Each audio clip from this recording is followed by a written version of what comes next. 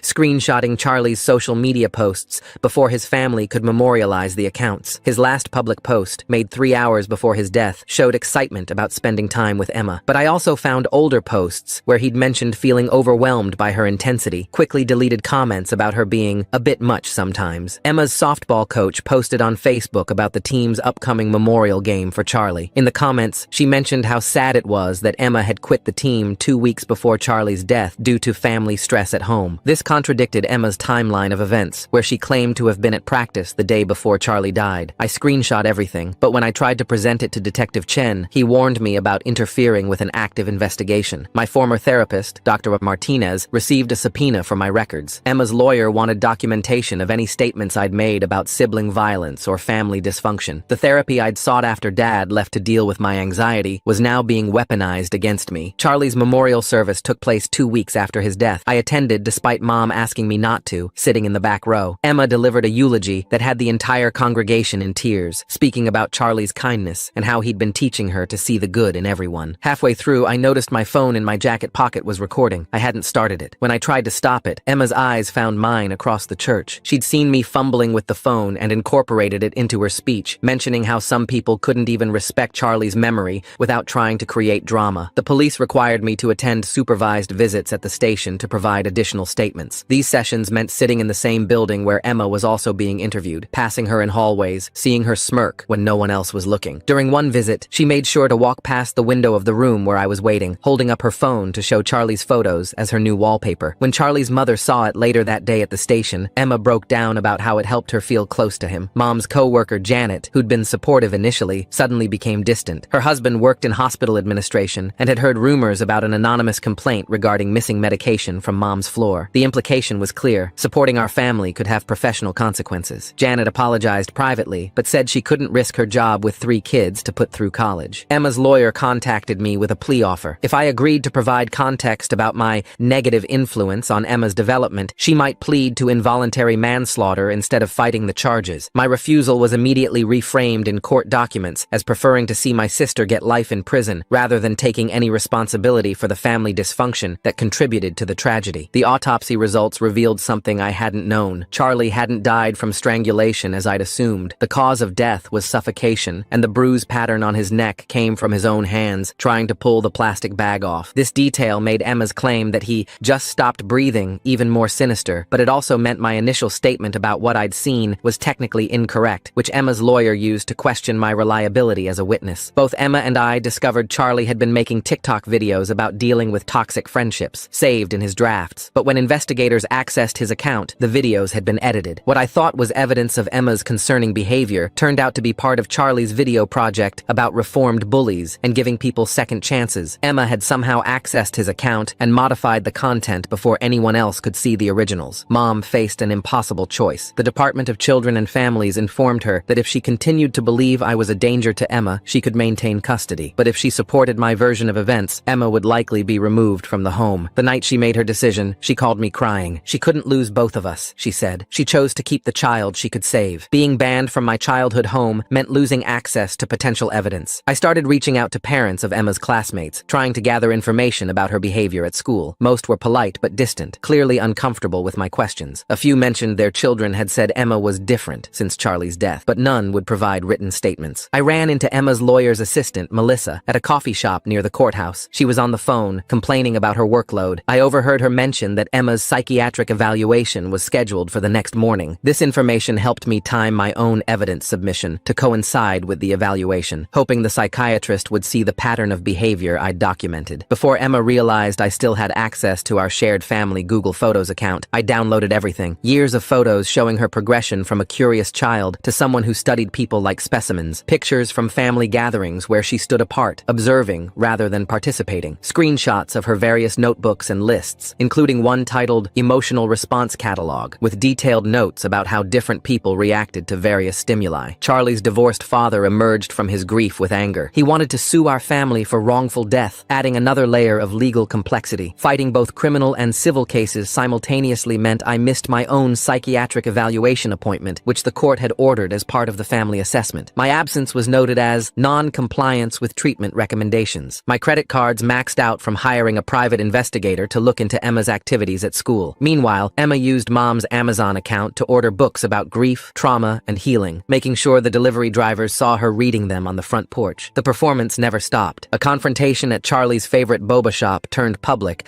when I encountered Emma there with classmates, playing the role of the grieving friend trying to feel close to Charlie's memory. My presence caused a scene that traumatized the teenage employees. The incident made it onto social media, framing me as the unstable sibling harassing a grieving child. I lost my job at the bookstore after customers complained about feeling unsafe around me. The owner apologized but said he couldn't ignore multiple complaints. The person hired to replace me was the mother of one of Emma's friends, someone who'd been vocally supportive of Emma on social media. Living in my car while Emma redecorated my old room as a grief sanctuary felt like a cruel joke. She posted photos of the transformation online, explaining how she needed to create a space to process her trauma. The room where I'd spent years trying to raise her right became a monument to her manipulation. Mom begged me to stop investigating, to let Charlie rest in peace and get help for what she called my delusions. The word hit hard because I could see how it looked from the outside. Every piece of evidence I gathered could be interpreted differently. Every action I took to expose Emma made me look more unstable. My investigation had unintended consequences. When I shared evidence with Charlie's best friend Marcus, hoping he'd corroborate Emma's concerning behavior,